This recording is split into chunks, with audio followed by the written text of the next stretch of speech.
স্বাগতম সবাইকে। তো আজও চলে আসলাম সেই চায়না জাল উঠাতে। তো কি মাছ পাই সেটা আপনাদের দেখাবো। তো অবশ্যই প্রতিদিনের মতো সঙ্গে থাকবেন, ভালো থাকবেন সবাই।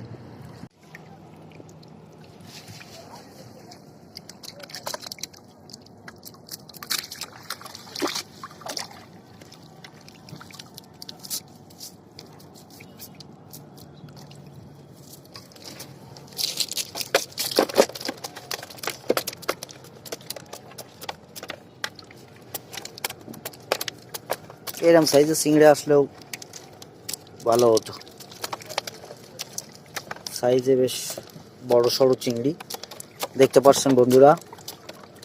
তো দেখতে থাকেন আর সঙ্গে থাকবেন। জালগুলি উঠানো শুরু করলাম।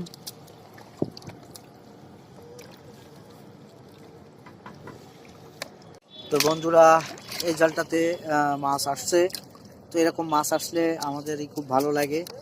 তো আসলে অনেকে কমেন্টস করেন যে মাছ কম বাচ্ছে। তো দেখতে থাকেন। এই যে দেখতে পাচ্ছেন যে এই জালটাতে মাছ বাচ্ছে, খুব ভালো লাগছে। তো এরকম প্রত্যেকটা জালে যদি মাছ আসতো তাহলে অনেক মাছই হতো। তো তারপরও আশা ছাড়তে নেই। দেখা যাক, এখনও জাল আছে, সেই জালগুলোতে কী পরিমাণে মাছ আমরা পাই সেটা আপনাদের দেখাবো। তো দেখতে থাকেন। চিংড়ির সাইজ দেখেন বন্ধুরা। উঠানো হচ্ছে। তো এই জালটাতে মোটামুটি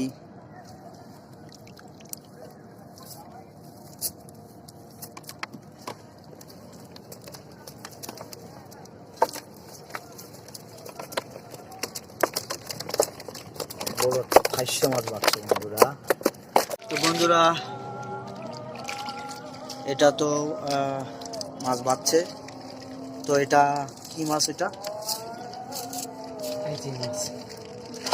এটাকে হাইজা মাছ বলে। দেখছেন, একদম সাপের মতো দেখতে। এটা হাইজা মাছ বলে, আমাদের এই আঞ্চলিক ভাষা এটা হাইজা মাছ বলি। তো আপনাদের যে ভিডিওটা দেখবেন, কাদের ওখানে কি বলে এই মাছটাকে, তো অবশ্যই কমেন্টস করে জানাবেন। আর দেখতে থাকেন ভিডিওটা শেষ পর্যন্ত, অবশ্যই কন্টিনিউ করবেন, সঙ্গে থাকেন বন্ধুরা।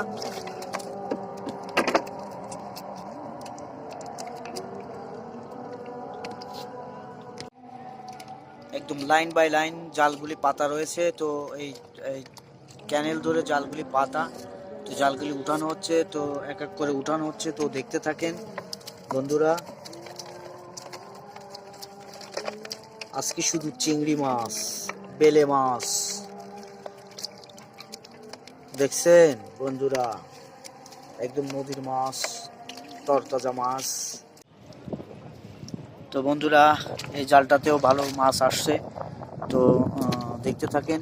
আর অবশ্যই ভিডিওটা ভালো লাগলে পেজটা ফলো দিয়ে সঙ্গে থাকবেন, শেয়ার করতে ভুলবেন না বন্ধুরা। তো দেখতে থাকেন। গলদা আসছে বন্ধুরা, একটা গলদা, অলরেডি একটা গলদা পাওয়া গেল। দেখছেন বন্ধুরা,